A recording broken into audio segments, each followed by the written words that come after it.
One day in Jetavana monastery, bhikkhus began talking about the good that the Buddha did for his relatives.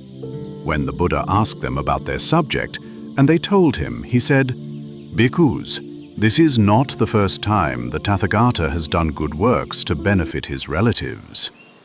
Then he told this story of the past.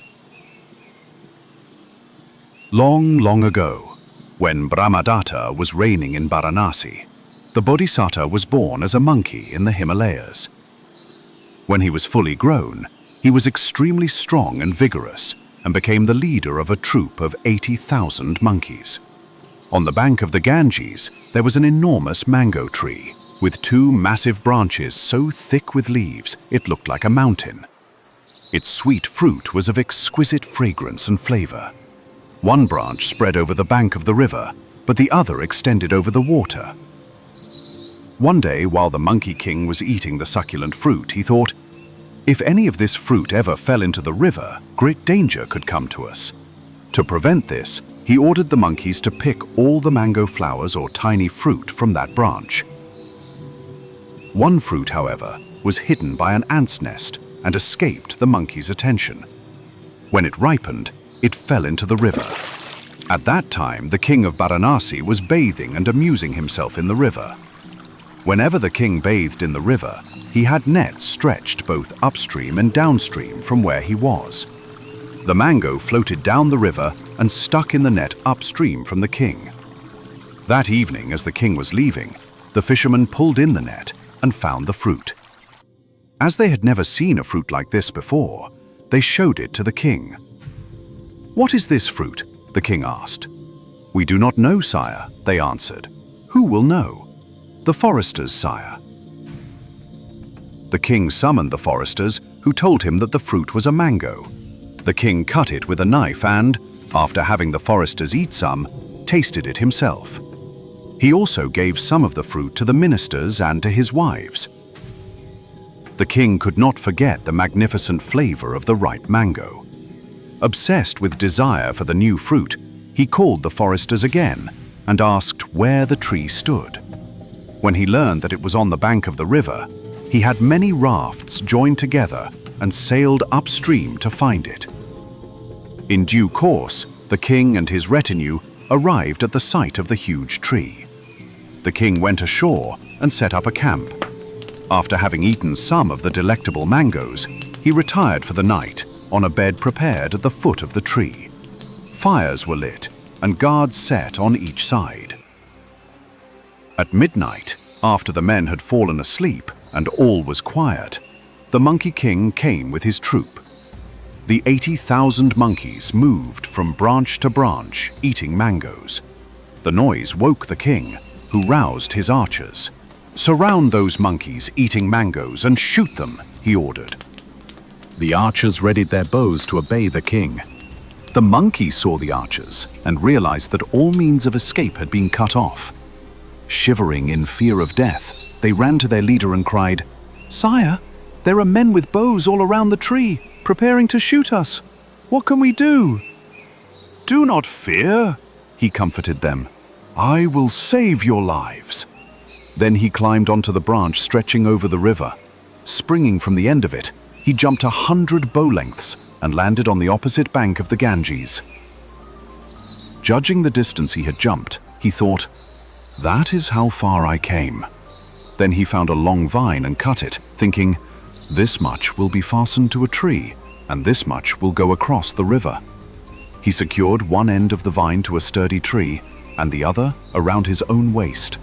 Then he again leapt across the river with the speed of a cloud blown by the wind. In his calculation, however, he had forgotten to include the length to be tied around his own waist, so he could not reach the trunk of the mango tree.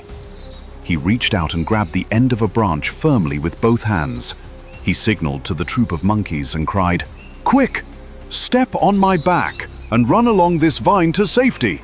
Good luck to you all!" The 80,000 monkeys, each in turn, respectfully saluted the Monkey King, asked his pardon, and escaped in this way. The last monkey in the troop, however, had long resented the leader and wished to overthrow him. When he saw the Monkey King hanging there, he exulted, This is my chance to see the last of my enemy. Climbing onto a high branch, he flung himself down on the Monkey King's back with a dreadful blow that broke his heart.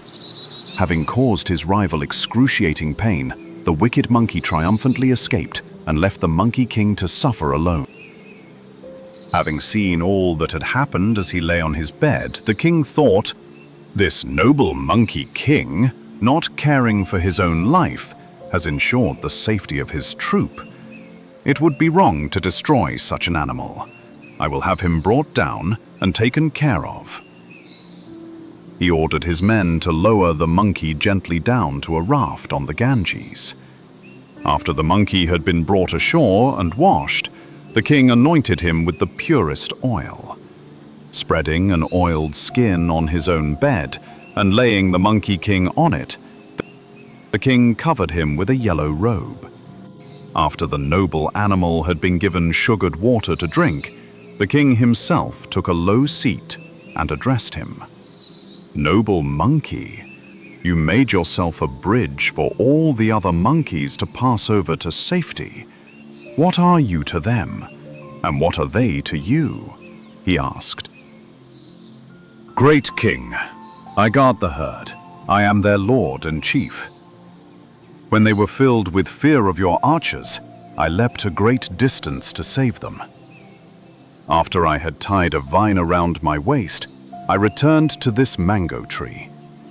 My strength was almost gone, but I managed to hold the branch so that my monkeys could pass over my back and reach safety. Because I could save them, I have no fear of death. Like a righteous king, I could guarantee the happiness of those over whom I used to reign. Sire, understand this truth. If you wish to be a righteous ruler, the happiness of your kingdom, your cities, and your people must be dear to you. It must be dearer than life itself." After teaching the king in this way, the Monkey King died. The king gave orders that the Monkey King should be given a royal funeral. He ordered his wives to carry torches to the cemetery with their hair disheveled. The ministers sent 100 wagon loads of wood for the funeral pyre.